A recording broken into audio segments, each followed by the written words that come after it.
میرے نبی پاک صلی اللہ تعالی علیہ وسلم نے فرمایا شعبان میرا مہینہ ہے، رمضان میرے رب کا مہینہ ہے۔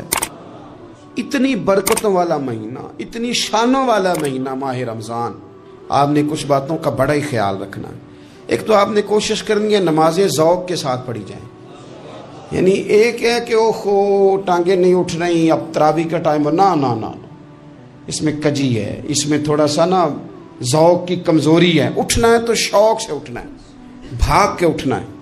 آپ نے مسجد کے ساتھ دلچسپی پیدا کرنی ہے، کوشش کرنی ہے مسجد کی صفائی بھی رمضان میں ہمارے ہی سے ہی آئے، اپنے اپنے علاقوں کی مساجد کی صفائی، نماز شوق سے پڑھنی ہے، شوق سے۔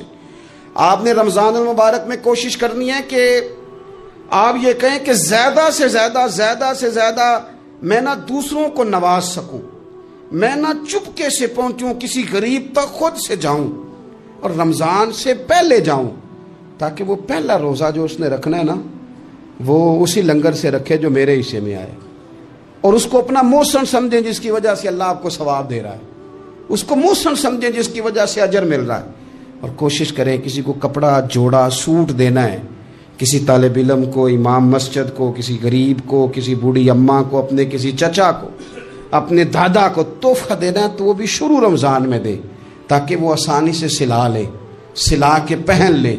رمضان میں ہم نے قرآن پاک سے پیار کرنا ہے، قرآن پاک سے پیار کرنا ہے، صبح بھی تلاوت، دوپہر بھی تلاوت، بچوں کو ذوق دلانا ہے، شوق دلانا ہے۔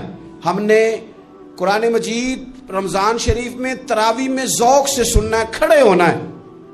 پھر رمضان المبارک کے اندر احساس ہم نے بہت زیادہ پیدا کرنا ہے۔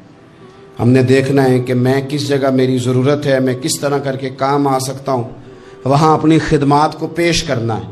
پھر اس سے آگے آپ بڑھیں گے۔ رمضان شریف کے اندر سحری میں اٹھنا تو ہے نا جی، دہی لینے بھی جانا پڑتا ہے، دودھ لینے بھی کئی دفعہ جانا پڑتا ہے، تو اٹھنا تو ہے۔ تو ایسا نہ کریں کہ 10 منٹ پہلے اٹھیں، اٹھ کے پہلے تہجد کی نماز پڑھیں، وہ نماز جس کے بارے میں میرے نبی پاک علیہ السلام نے فرمایا جب بندہ تہجد کے لیے کھڑا ہوتا ہے تو رب اسے دیکھ کے مسکراتا ہے، جو اس کی شان کے لائق۔ باقی نمازوں پہ ثواب ہو رہا ہے، تہجد کے وقت اللہ مسکرا رہا ہے۔ اور حضور فرماتے ہیں اگر جوان آدمی تہجد کے لیے اٹھے تو رب فرشتوں کے سامنے فخر فرماتا ہے۔ تو تہجد کی نماز ہر روز موقع ہونا ہے، اٹھنا ہی اٹھنا ہے، شہری کے لیے تو اٹھنا ہی ہے، تو وہی وقت تہجد کا ہے، خوب تہجد کی نماز پڑھنی۔ ایک چیز آپ نے نا پورا رمضان استعمال نہیں کرنی، وہ غصہ ہے۔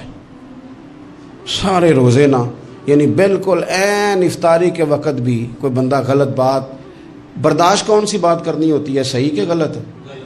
صحیح کو تو برداشت کرنے کی ضرورت ہی نہیں ہوتی، برداشت کرنی غلط بات ہوتی ہے، اس کو سہنا ہے، اسے کہنا یار روزے ہیں، رب کی رحمت برس رہی ہے، جا میں نے تجھے اللہ کی رضا کے لیے معاف کیا۔ اور ذہن میں حدیث رکھنی ہے کہ حضور نے فرمایا تو رب کے بندوں کو معاف کر، اللہ تجھے معاف فرمائے گا۔ رمضان شریف میں اور سعادت کے ساتھ اور پیار کے ساتھ، اور غیبت نہیں کرنی کسی کی بھی، کسی ادارے کی نہیں، کسی بندے کی نہیں، غیبت نہیں کرنی۔ آپ کو حدیث میں ملے گا کہ نبی پاک علیہ السلام نے کچھ بیویوں سے کہا تھا کہ تم نے تو روزہ توڑ دیا ہے، اور تم نے حلال کے ساتھ رکھا تھا، حرام کے ساتھ توڑ دیا۔ یا رسول اللہ کس طرح؟ فرمایا غیبت نہیں کی تم نے، مردہ بھائی کا گوشت نہیں کھایا، یہ بہت بڑا جرم ہے، اس سے بچنا ہے۔ موبائل کم استعمال کرنا ہے، اور مہربانی کریں کم خبریں دیکھیں، جو وہ خبریں عورتیں پڑھتی ہیں ان خبروں سے بھی پرہیز کریں۔ کوئی ہم نے بڑا سال 11 مہینے سیاسی تبصرے کر لیے، کیا انقلاب آیا پھر ملک میں؟ تو رمضان کا مہینہ سیاسی تبصرے رہنے دیں، زیادہ وقت مسجد میں گزاریں، زیادہ وقت اللہ کے گھر میں گزاریں، زیادہ ٹائم آپ تلاوت قرآن پاک میں، استغفار میں، درود شریف میں گزاریں، ایک دوسرے کے ساتھ پیار کریں، ایک دوسرے کے کام آئیں۔ اے خالق کائنات، آئندہ جمعہ رمضان میں آنے والا ہے، اللہ امت کی خیر فرمانا، کشمیر کے مظلوموں کی خیر کرنا، برما کے مجبوروں کی خیر کرنا۔ پاکستان تیرے نبی پاک علیہ السلام کے نام پر، کلمے کے نام پر بنایا گیا وطن ہے، اللہ اس میں دین کا جھنڈا نافذ فرما دے، اس وطن عزیز کو قیامت کی صبح تک قائم فرمانا، اور اللہ ہم سب کو بھائی چارے سے، پیار سے، محبت سے، ایک دوسرے کے احساس میں زندہ رکھنا۔ اس ماہ مقدس میں تو جن لوگوں کو معاف کرے گا ہم سب کے نام بھی اس میں شامل فرما۔